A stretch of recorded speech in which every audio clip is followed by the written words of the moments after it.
नमस्कार, आप देख रहे हैं आयुष्मान भव। मैं हूं प्रीति सिंह। क्या आप जानते हैं हर 7 मिनट में भारत में एक महिला सर्विकल कैंसर या कहे बच्चेदानी के मुंह के कैंसर से प्रभावित होती है और हर आधे घंटे में एक महिला इस बीमारी से अपनी जान गंवा देती है। सवाल यह है कि आखिर क्यों? जब इलाज मौजूद है, जब रोकथाम संभव है, जब स्क्रीनिंग जैसे सरल टेस्ट आसानी से किए जा सकते हैं, तो फिर ये बीमारी भारत में इतनी तेजी से क्यों बढ़ रही है? क्या ये सिर्फ बीमारी है या हमारी चुप्पी, लापरवाही और शर्म का परिणाम भी?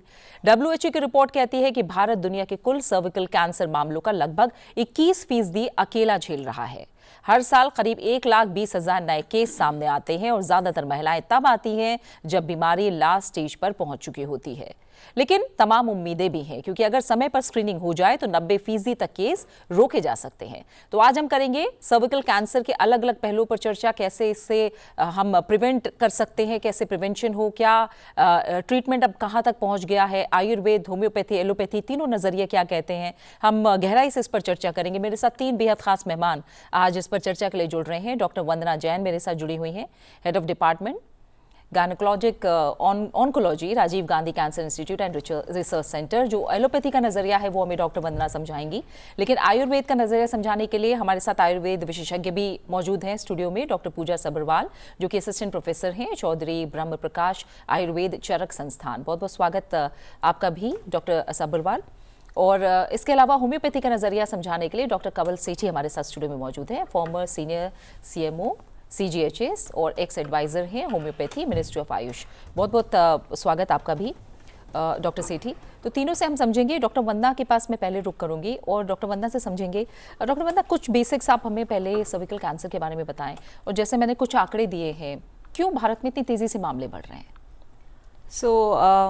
सर्विकल कैंसर जो होता है वो एक बेसिकली ह्यूमन पैपिलोमा वायरस होता है जो इस कैंसर को कॉज करता है, and it is a sexually transmitted virus. 90 to 95% of cases जो सर्विकल कैंसर के होते हैं वो HPV के द्वारा ही होते हैं। जो हमारा आजकल हमारी जो जनरेशन है, हम उनका वो सारा जो रहन सहन है वो सब चेंज हो गया है। Early age at first intercourse जो होता है, at that time you are more prone, उस टाइम पे आपको ये इन्फेक्शन होने का ज़्यादा चांस होता है। तो जैसे कि अब हमारी वी आर वेस्टर्नाइज हुए जा रहे हैं हम, तो you know the age of first intercourse वो पहले होती जा रही है, शुरुआती यंग एज पे you know the girls boys are getting sexually active. तो इसीलिए एक मेजर ये है जो early age of first intercourse जो होता है, ये बहुत ज़्यादा आपको रिस्क पे डालता है इस इन्फेक्शन को। एक तो आप संक्रमित हो सकते हैं इससे, और वो परसिस्टेंट रह सकती है। अगर वो इन्फेक्शन मोस्टली क्लियर हो जाती है, 80% फीमेल्स में 1 से 2 साल में इन्फेक्शन अपने आप आपके इम्यून रिस्पॉन्स से क्लियर हो जाती है।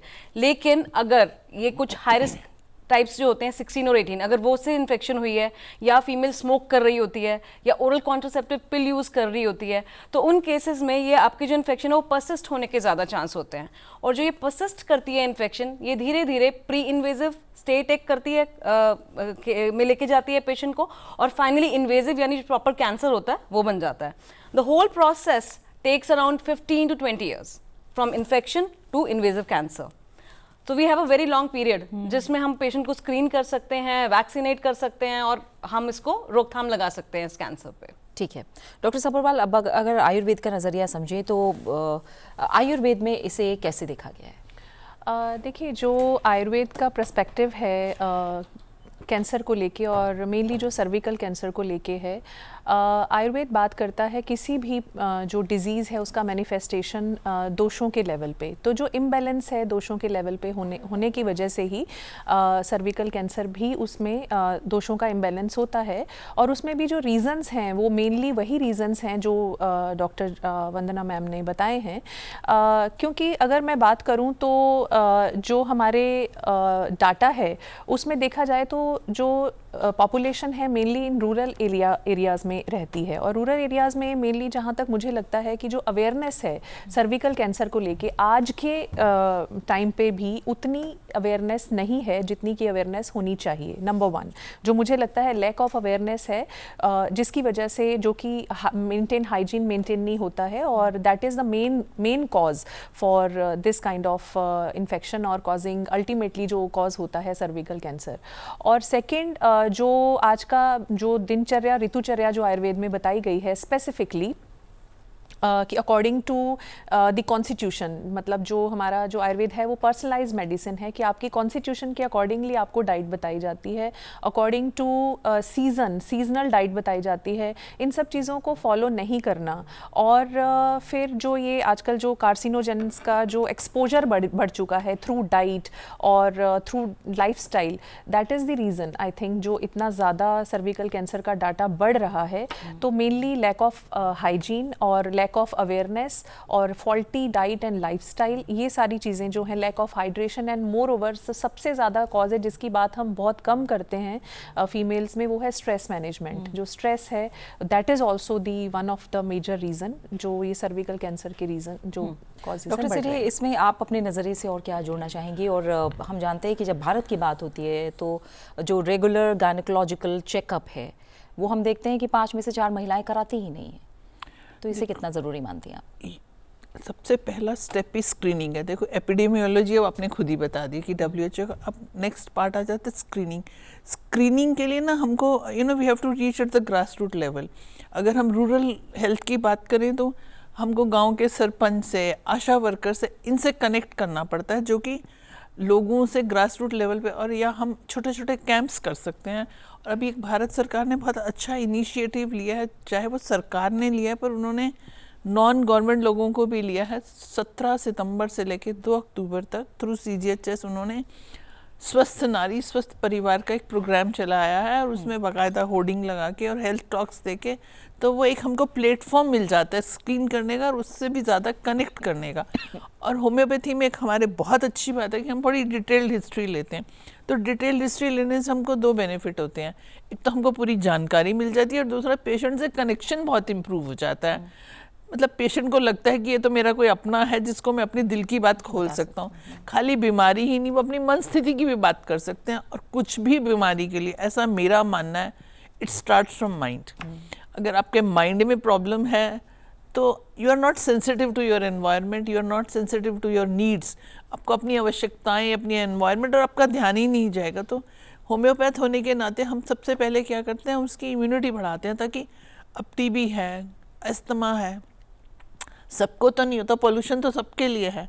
तो होम्योपैथी से हम पेशेंट को एक तो समझते हैं और उसकी इम्यूनिटी बढ़ाते हैं। होम्योपैथी में भी ना, जैसे इन्होंने बताया डॉक्टर पूजा ने, जैसे इनके दोष होता है, हमारे यहाँ माइजम्स होते हैं, सोरा, साइकोटिक, सिफिलिक, तो उस पर भी डिपेंड करता है हमारे पास पेशेंट किस स्टेज में आया है, तो ट्रीटमेंट हमारा उतना ही इजी हो जाता है। और हमारी सबसे अच्छी बात है कि माइजम स्पेसिफिक मेडिसिन भी होती हैं। फिर अगर फैमिली में एक को हो गया तो even we can give preventive medicine to the family also, कि उनको ना हो। और जहाँ तक स्क्रीनिंग का सवाल है, उसके बाद में हमारे हिंदुस्तान में ही बनती है अब इसकी जो वैक्सीन है, सीरम इंस्टीट्यूट बनाता है। तो ये एक हमारे लिए बहुत मतलब हेल्प है कि हम 9 से 14 साल की लड़कियों को दें। तो touching the grass root level मेरे हिसाब से बहुत इम्पॉर्टेंट है। मतलब उनको हम समझा सकते हैं कि ना झिझक उनकी दूर करना बहुत ज़रूरी है। अब और खाली में रूरल हेल्थ नहीं है। जो मैडम ने बात बोली वो बहुत मुझे इम्पोर्टेंट लगी, early sexual activity. Madam I think you would agree, night after pill ने जितना डिजास्टर क्रिएट किया है ना, that's my as a experienced doctor. और एक जोमेटो, स्विगी, कि आज कोई काम करके राजी ही नहीं है। Processed food is I think one of the reasons to give any kind of disease. और ये बच्चे ऊपर खाना मंगवाते हैं, जोमेटो स्विगी के वाले का कोई एक बारी बैग देख ले वो कभी खाना नहीं खा सकता। मतलब you can understand the hygienic food. तो मतलब नॉर्मली जो हम ये देखते हैं ये पुअर, सोशो इकोनॉमिकली पुअर या मिडिल स्टेटा में होता है, बट हायर स्टेटा में the reasons are different.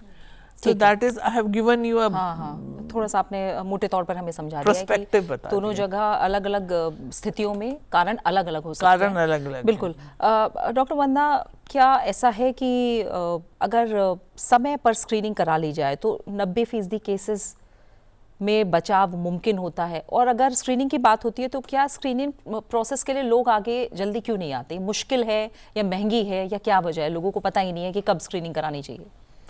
So ideally जो स्क्रीनिंग है, it should start around 21 years of age पे आप स्टार्ट कर सकते हैं स्क्रीनिंग के। और जो सेक्शुअली एक्टिव फीमेल्स होती हैं उनमें अराउंड 21 से 30 के टाइम में आप पैप स्मीयर कर सकते हैं। It's very easily available everywhere, it's a very simple test. आप उसमें जो बच्चेदानी का मुंह होता है उसको स्पेकुलम से उसको एक्सपोज करके वहाँ से बस सेल्स स्क्रैप करते हैं। ना ये पेनफुल होता है, इसके लिए ना एनेस्थीसिया की ज़रूरत है, ना इससे कुछ साइड इफेक्ट्स होते हैं। It's just a simple pickup of cells from the mouth of the uterus. वहाँ से बस सेल्स उठाने हैं, उसको आपने फिक्सेटिव में लगाना है और माइक्रोस्कोप के अंदर देखना है। कोई एबनॉर्मल आपका प्रोसेस स्टार्ट हो गया है अगर कैंसर बनने का, तो वो आप पिकअप कर सकते हैं at a very early stage, even in pre invasive stage. So it's a very simple test. And 30 के बाद हम कहते हैं कि HPV टेस्ट का जो स्क्रीनिंग में हम ऐड करें तो बेटर रहता है। तो पैप्स के साथ आप HPV टेस्ट के लिए भी करो, तो वो भी सिंपल वही जो सैंपल आप सर्विक्स से लेते हैं उसी को HPV टेस्ट के लिए भी आप भेज सकते हैं। तो जो इंटरवल है around before 30 years of age आपको एवरी 3 ईयर्स करना है, और आफ्टर 30 ईयर्स ऑफ एज अगर आप पैप्स और HPV को कंबाइन करते हैं तो आप उस अगर नॉर्मल है दोनों टेस्ट तो आप 5 ईयरली आप उसको कर सकते हैं। सो जो स्क्रीनिंग है उससे बेसिकली आप बहुत अर्ली शुरुआती चेंजेस आप पिक कर रहे हैं तो आप टाइमली उनको ट्रीट कर सकते हैं, even before it becomes invasive cancer, या इन्वेजिव कैंसर को अर्ली स्टेजेस पे डिटेक्ट कर सकते हो। तो उससे जो ये कैंसर का इंसिडेंस या इसकी वजह से जो मॉर्बिडिटी, मोर्टालिटी ये सब होता है वो काफ़ी कम हो सकता है, क्योंकि हमारे 95% ऑफ सर्वाइकल कैंसर HPV से होते हैं। तो HPV की स्क्रीनिंग में ऐड करने से काफ़ी फ़ायदा होगा हमें। एंड दूसरा चीज़ है कि इसके साथ जो टैबू एसोसिएटेड है, क्योंकि एक्चुअली ये जो हमारी फीमेल्स, ये मेजरली हमारा जो कैंसर है सर्विकल कैंसर, ये रूरल एरियाज़ में या लो सोशियो इकोनॉमिक स्ट्राटा में ज़्यादा अक्यूमुलेटेड है, वो लोग ज़्यादा इससे अफ्लिक्ट होते हैं। तो वो फीमेल्स वैसे ही लो रिसोर्स सेटिंग में है। फीमेल आपको वैसे ही पता है कि हमारी इंडियन मतलब सिनेरियो में फीमेल्स आर थोड़ा सा प्रेस्ड हैं और ये हैं, तो they are not able to reach out, they are not able to go for getting themself tested. And सबसे पहले तो अवेयरनेस ही नहीं है कि भी कुछ ऐसा है भी या नहीं है, ये कुछ कैंसर ऐसा होता भी है, उसको स्क्रीन करने से वो बच सकते हैं या नहीं बच सकते, उसके कितने नुकसान है इस कैंसर होने के, वो हमें पता ही नहीं होता है हमारी फीमेल्स को, because they are so busy taking care of their families and their children, they don't have time for themselves. So lack of information, then because आपका जो मेजरली जो हमारी हेल्थ फैसिलिटीज़ है अर्बन सेंटर्स में हमारी concentrated होती हैं, तो they don't have the resources to reach out to these places, and of course there are other limitations like transport, finances and all that.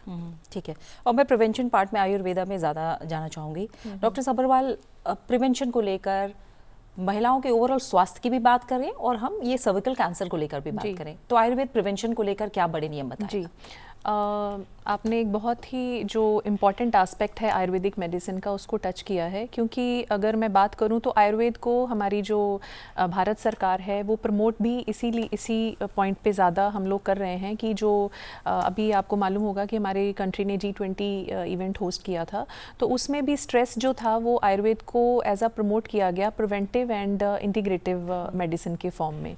तो आयुर्वेद में जो कि हमारी traditional Indian system of medicine है, भारत की पारंपरिक जो एक हमारी चिकित्सा व्यवस्था रही है, उसमें जो स्ट्रेस दिया गया है वो प्रिवेंशन में ही दिया गया है। और प्रिवेंशन जो है एक ओवरऑल सभी चीज़ों को कवर करता है जितनी भी अभी तक हमने बात की है। तो प्रिवेंशन में अगर खासतौर पे फीमेल्स की बात करें तो उसमें फिजिकल और मेंटल दोनों हेल्थ के लिए, क्योंकि किसी भी डिजीज़ के लिए, स्पेसिफिकली सर्विकल कैंसर के लिए तो है ही है कि क्या क्या प्रिवेंशन जो हैं वो स्पेसिफिक हैं, मैं उस पर भी बात करूंगी।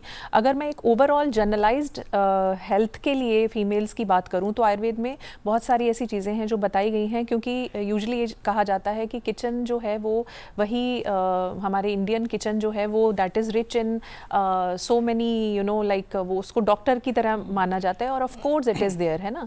अगर हम बात करें टर्मरिक की बात करें, जब टर्मरिक जब तक वो गोल्डन लाटे नहीं बन के आया तब तक हमने उसको वैल्यू नहीं दी, राइट। तो जो हल्दी है जिसको कि हम यूजुअली अपनी डाइट में इंक्लूड करते हैं, तो वो अपने आप में जो लिया जाता है वो अपने आप में एक प्रिवेंशन का काम करता है। तो healthy diet and healthy lifestyle, ठीक है, फीमेल्स को मतलब ये नहीं कि सिर्फ कहने के लिए, डेली जब उनको जैसे ही मतलब उनकी एक एज आ जाती है तो उसमें हेल्दी डाइट और हेल्दी लाइफस्टाइल रखना बेहद ज़रूरी है। जिसमें हेल्दी डाइट में अगर मैं बात करूं तो अगर सॉल्ट की बात करूं तो एक मिनिमल अमाउंट तक सॉल्ट लेना, सॉल्ट भी जो है एक रीज़न है चीज़ों को एग्रावेट करने का। तो ये छोटी छोटी चीज़ों का अगर हम फीमेल्स ध्यान रखते हैं तो मुझे लगता है कि अगर दोषों का इम्बैलेंस जो कि आयुर्वेद के अकॉर्डिंगली डिजीज़ मैनिफेस्टेशन होता है तो उसको कहीं ना कहीं हम रोकथाम उसकी कर सकते हैं। तो उसमें मेनली तो ये है कि अपना डाइट और लाइफस्टाइल अच्छा रखें और उसमें कुछ चीज़ें ऐसी हैं इनकॉर्पोरेट करें डेली की लाइफ में। फॉर एग्जांपल जितनी भी हर्ब्स हैं, एंटी इन्फ्लामेटरी हर्ब्स हैं या जो रिच एंटीऑक्सीडेंट डाइट है उसको हम इनकॉर्पोरेट करें। प्रोसेस्ड फूड से जो है बचें और जितने भी कार्सिनोजेंस हैं उनसे जितना बचाव कर सकें हम, आर्टिफिशियल जितने भी स्वीटनर हैं या प्रेजर्वेटिव्स हैं उनसे हम जितना बच सकें, ठीक है, उतना हमें बचना चाहिए फीमेल्स को। और अपनी बॉडी में टाइम टू टाइम डिटॉक्सिफिकेशन करना चाहिए। जो इंटरमिटेंट फास्टिंग का बहुत ज़्यादा चलन चल रहा है वो लंघन के फॉर्म में हमारे साइंटिफिकली आयुर्वेद में वो चीज़ बताई गई है, उसको लंघन बोला गया है। तो वो लंघन टाइम टू टाइम करना चाहिए जिससे बॉडी हमारी डिटॉक्सिफाई हो, ठीक है। जितने भी केमिकल्स हैं बॉडी में उसको हम time to time flush out करें, राइट। विरेचन बताया गया है, नित्य विरेचन कई जगह बताया हुआ है कि माइल्ड परगेशन बॉडी के लिए बहुत ज़रूरी है। और वो बट ये है कि under the guidance of means like जो भी फिजिशियन है, आयुर्वेदिक फिजिशियन है, उनसे रिकमेंड करके।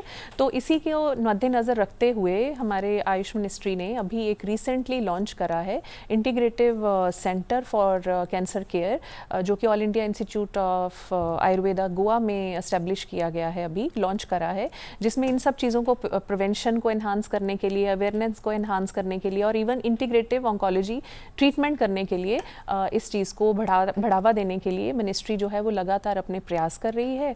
और अगर प्रिवेंशन की और बात करूँ तो स्ट्रेस मैनेजमेंट में अपने आप को हाइड्रेट रखना, योगा, मेडिटेशन, अपने आप को एक्टिव रखना, जितनी फीमेल्स अपने आप को एक्टिव रखेगी उतना ही जो है वो इस तरफ जो है इंक्लाइंड, डिजीज़ की तरफ इंक्लिनेशन कम होगा। ठीक है। और जैसे आपने खासकर ग्रामीण इलाकों की बात की, जो रूरल एरियाज़ हैं डॉक्टर सेठी, क्या अभी भी लोगों के मन में मिसकंसेप्शंस या मिथ्स हैं इसे लेकर? कई लोग मानते हैं कि किसी श्राप का नतीजा है, बहुत सारी चीज़ें ऐसी होती हैं। तो ये जो मिथ्स हैं ये कितने देखने को मिलते हैं आपको ग्रामीण इलाकों में, और इसीलिए क्या चैलेंज और ज़्यादा बढ़ जाता है? बिल्कुल, आपने बिल्कुल सही पॉइंट रेज किया कि मिथ्स हैं और बड़े मिसकंसेप्शंस, और एक मतलब महिलाओं को बाहर नहीं आने दिया जाता, उनको एक्सपोज नहीं किया जाता, अवेयर नहीं किया जाता। तो अवेयरनेस कैंपेन सरकार भी कर रही है और करना भी चाहिए। एज होम्योपैथिक डॉक्टर्स हमारा सबसे बड़ा होता है कि वी वर्क ऑन इंडिविजुअल्स, कि हर व्यक्ति को मतलब उसका इवन बॉडी मेकअप कैसा, उसको खाना क्या पसंद है, उसकी इमोशनल मेकअप क्या है, उसके अगर मैंने because of the cervical cancer discharges हैं उनका क्या कलर है, वो कब बढ़ते हैं कमते हैं। तो होम्योपैथ होने के कारण ना हम बहुत इंडिविजुअलाइज उनको अटेंशन दे सकते हैं और वो हमसे खुल जाते हैं। मैंने आपको पहले भी बोला है कि होम्योपैथ को बहुत बड़ी एडवांटेज रहती है कि वो बहुत सारे समय सवाल पूछते हैं, तो सवाल के जवाब के साथ साथ ना एक जो रैपो बन जाती है बहुत बड़ी हेल्प करती है। और जो कैंप्स लगाते हैं, I think camps are very important. खाली कैंप एक एलोपैथिक कैंप नहीं होना चाहिए, it should be a integrative camp, क्योंकि उससे क्या होता है मैंने बर्डन भी डिवाइड हो जाता है। अगर एक डॉक्टर को 100 मरीज देखने पड़ेंगे और एक ने बांट के 33 देखे, तो I think they can give better attention. और उसके अलावा मतलब डाइट के बारे में हम और ज़्यादा डिटेल में बता सकते हैं।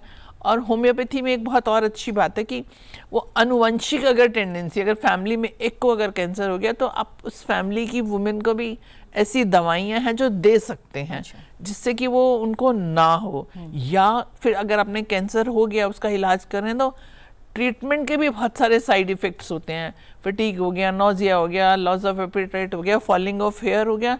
तो इसमें होम्योपैथी बहुत सपोर्ट करती है। और जहाँ से डॉक्टर वंदना है वहाँ पे हमारा एक बहुत अच्छा बहुत दिन तक प्रोग्राम चलता भी रहा। अभी भी doctor Mini Mathur was doing an excellent job. तो basically I think we are going and we should be going towards integrative oncology and you know मतलब मेकिंग बेस्ट ऑफ बिल्कुल द होल वर्ल्ड। जो पूरे संसार में अवेलेबल है हम उसका भरपूर उपयोग करें। बिल्कुल।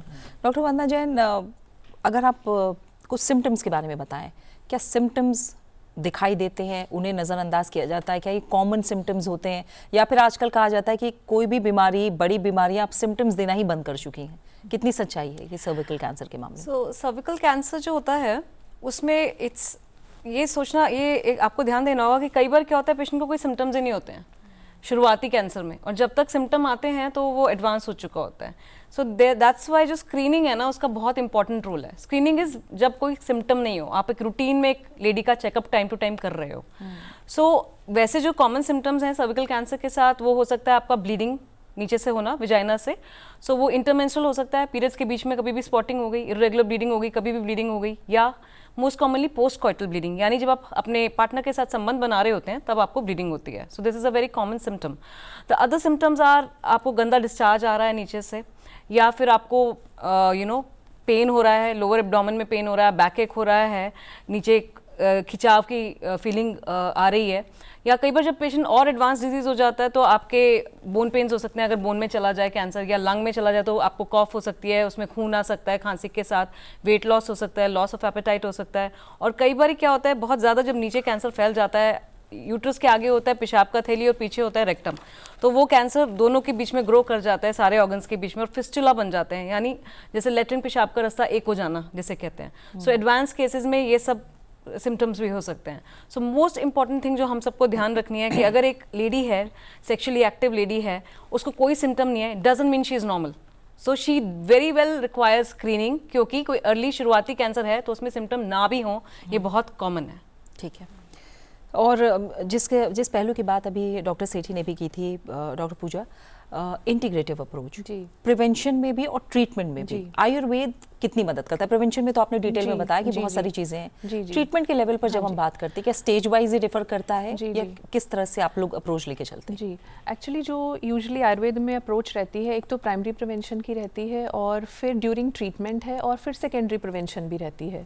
तो प्राइमरी प्रिवेंशन की तो मैंने बात करी है, और अगर मैं ट्रीटमेंट की बात करूँ तो वो जो टारगेट रहता है, जो अप्रोच रहती है, वो इंटीग्रेटिव ऑन्कोलॉजी, जो इंटीग्रेटिव एक मॉडल है, उसी के ऊपर ही हम वर्कआउट करते हैं।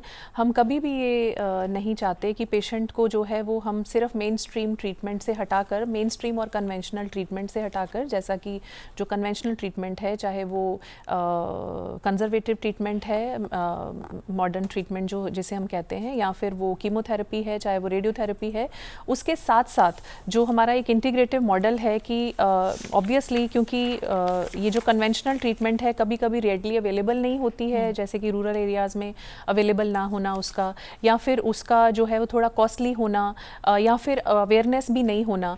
तो उसको जब भी कोई पेशेंट हमारे पास, अगर मैं एक बहुत सिंपल बात करूं, पेशेंट जब भी अप्रोच करता है तो हमारा जो एक एटीट्यूड रहता है पेशेंट के ट्रीटमेंट के टुवर्ड्स, वो यही रहता है कि अगर वो नहीं भी ले रहा ट्रीटमेंट, पेशेंट अगर वो नहीं भी ले रही ट्रीटमेंट जो कि कन्वेंशनल ट्रीटमेंट है, हम उसको गाइड करते हैं, उसको टीच करते हैं कि आपके लिए कन्वेंशनल ट्रीटमेंट बहुत ज़रूरी है, और उसके साथ जो जितना भी हम आपको सपोर्टिव केयर दे सकते हैं, supportive care in the form of, चाहे वो हम इम्यूनिटी इंक्रीज़ करने के लिए कुछ मेडिसिन देते हैं, चाहे वो जो साइड इफ़ेक्ट्स होते हैं कीमोथेरेपी के या रेडियोथेरेपी के, for example loss of appetite है, लॉस ऑफ हेयर है, या और भी जनरलाइज्ड वीकनेस है, या फिर डायरिया, लूज मोशन, ये सब चीज़ें जो रहती हैं, तो उसको हम कितना कॉम्बैट कर सकते हैं आयुर्वेदिक ट्रीटमेंट से, उसके ऊपर हमारी कई तरह की जो है वो रिसर्च पेपर्स भी पब्लिश्ड हैं, प्री क्लिनिकल स्टडीज़ भी अवेलेबल हैं, और इंटीग्रेटिव ऑन्कोलॉजी पे बहुत सारे ऐसे रिसर्च पेपर्स भी हैं और केस स्टडीज़ भी पब्लिश्ड हैं, जिसमें एज अ इंटीग्रेटिव मॉडल हम कैंसर पेशेंट को, सर्विकल कैंसर के पेशेंट में भी ट्रीटमेंट हमने साथ में अलॉन्ग विद कन्वेंशनल ट्रीटमेंट वो साथ में किया है। तो एक तो ये अप्रोच बड़ी सिंप्लीफाइड अप्रोच होती है कि उसको हम सपोर्टिव ट्रीटमेंट जो है वो करें, प्लस फिर सेकेंडरी प्रिवेंशन के लिए कि एक बार पेशेंट अगर उसमें से आउटकम मतलब हो गया, उसका ट्रीटमेंट हो गया, तो उसकी सेकेंडरी प्रिवेंशन के लिए फिर से वही चीज़ें सारी उसको रिकमेंड करना, अच्छी healthy diet, lifestyle, stress management, hydration, right, hygiene को मेंटेन करना, तो वो सेकेंडरी। तो ये हमारा जो आयुर्वेद में अप्रोच रहता है, primary prevention, during treatment as a integrative treatment, and then secondary prevention. क्योंकि समय की थोड़ी सी कमी है, इसलिए मैं चाहूँगी आप तीनों ही मेहमान अगर कुछ टिप्स देना चाहें, डूज एंड डोंट्स के बारे में बताना चाहें, क्योंकि हम जानते हैं कि 2030 तक WHO तो ये लक्ष्य लेकर चल रहा है कि सर्विकल कैंसर एलिमिनेशन को लेकर, लेकिन अभी भारत में स्थिति थोड़ी चुनौतीपूर्ण है। अगर आप लोग अपनी तरफ से राय देना चाहें, संदेश देना चाहें, तो क्या होगा? डॉक्टर सेठी, आपसे शुरू करते हैं। देखो, primary care, secondary care and tertiary care. Cervical care में जब मरीज आता है मोस्टली टर्शियरी स्टेज पे आता है, तो हमारा एम होना चाहिए प्राइमरी केयर को स्ट्रेंथन करें। Once we strengthen the primary care, need for the secondary and tertiary care automatically. Primary में केयर में क्या करेंगे, एक तो 9 से 14 साल के बच्चों को जो वैक्सीन देनी है वो देनी है, फिर उनको डाइट के बारे में, फिर उनके पूरे एज अ होम्योपैथ उनका कॉन्स्टिट्यूशन स्ट्रॉन्ग करना ताकि उनको बीमारी हो ही नहीं। और मैंने डिसेमिनेट नॉलेज, आई थिंक जितनी नॉलेज डिसेमिनेट करेंगे ना तो उनकी झिझक भी खुल जाएगी। और कई बार इनको प्रॉब्लम होती है पर उन्हें पता नहीं होता हमें डॉक्टर के पास जाना है या नहीं जाना है। You know like post coital bleeding ना बहुत कॉमन है, पर वो उस पर ज्ञान ही नहीं देंगी। और एक और छोटी सी मेरी पर्सनल फीलिंग है कि हर चीज़ ना हम महिला पे कंसंट्रेट करते हैं, पुरुष को भी उसमें शामिल करना चाहिए। पुरुष को भी कहना है कि अगर आपकी पत्नी को ऐसा हो रहा है तो तुम खुद ही उसके साथ डॉक्टर को जाओ, you know he will be, you know sensitisation of the male partner as well is very important. यानी कि सिर्फ रिकवरी के समय फैमिली या स्पाउस का जो इमोशनल सपोर्ट है वो जरूरी नहीं है, बल्कि पूरी जर्नी में, एक महिला की जर्नी में पूरी फैमिली का, मैरिज इज अ पार्टनरशिप, तो both partners should be involved. ठीक है, अगर मतलब ऐसा मेरा मानना है कि पुरुषों को भी सेंसिटाइज करना इज बहुत इंपॉर्टेंट। बिल्कुल। Doctor Jain, so I will start with A vaccination, very important. हमें अवेयरनेस फैलानी है। मैं अपनी ओपीडी में अपने पेशेंट्स को जो कैंसर से ग्रस्त होते हैं उनको बताती रहती हूँ ताकि वो अपनी बच्चियों को, प्रेफरेबली गर्ल्स, मतलब आइडियली दोनों को, boys and girls, and but if you are not affording then at least girls. So 9 to 12 years की एज में आप स्टार्ट कर सकते हैं वैक्सीनेशन करना। आप जल्दी करेंगे तो इम्यूनिटी बेटर होती है, you will require lesser number of doses, but even up to 26 years of age you can vaccinate if the patient has not had a sexual debut. And क्योंकि एक्सपोजर से पहले करने में सबसे ज़्यादा फायदा है। Once you are sexually expose तो बेनिफिट थोड़ा कम हो जाता है, though you can even take after that up to 45 years of age, but वो बेनिफिट कितना होगा we don't know, and cost is involve in this. So first is vaccination, primary prevention, then screening is very important. ये नहीं समझना है कि आप vaccinate हो गए, supposing I have received all the doses of my vaccine then I don't need screening, because जो available vaccines हैं वो सारी strains को cover नहीं करती हैं। There are still some strains which are high risk, which are capable of causing cancer, और वो इन vaccines में covered नहीं है। तो अगर आपको उन strains से infection हो जाए तो you are still at risk of cancer। तो even if you are vaccinated, आपको screening ज़रूर करवाना है, time to time अपने health care provider के पास जाना है और अपना checkup कराना है। and उससे क्या होगा कि आपका early stage में detect हो जाएगा, तो आप बहुत अच्छे से सर्जरी से ट्रीट हो जाओगे। नहीं तो एडवांस स्टेजेस में आपको रेडिएशन, कीमो, या if you are sometimes even untreatable, like if it is metastatic, आपको कुछ हम खास कर नहीं पाते हैं पैलिएशन से ज़्यादा। ठीक है।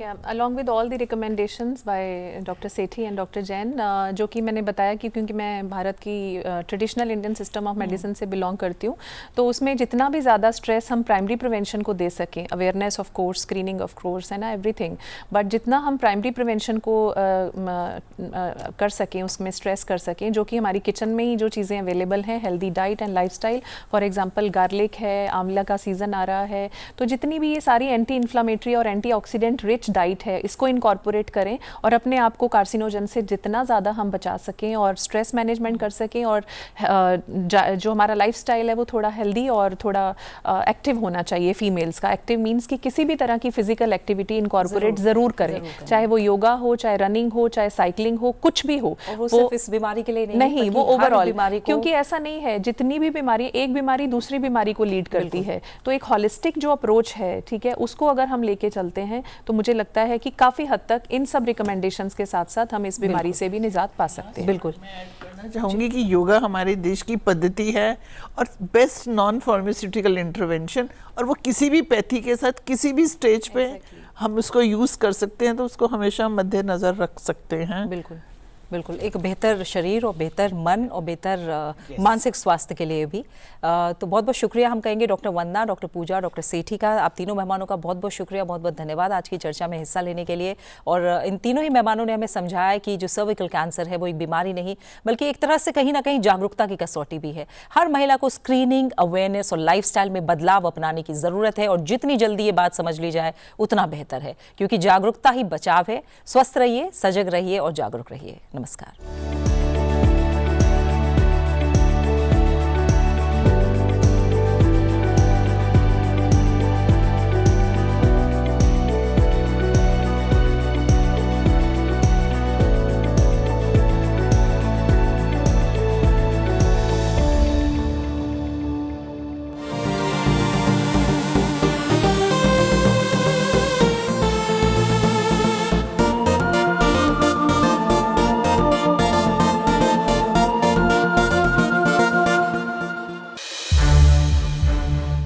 संसद टीवी के और भी प्रोग्राम्स देखने के लिए सब्सक्राइब करें हमारा YouTube चैनल और हाँ, इन्हें लाइक और शेयर करना ना भूलें।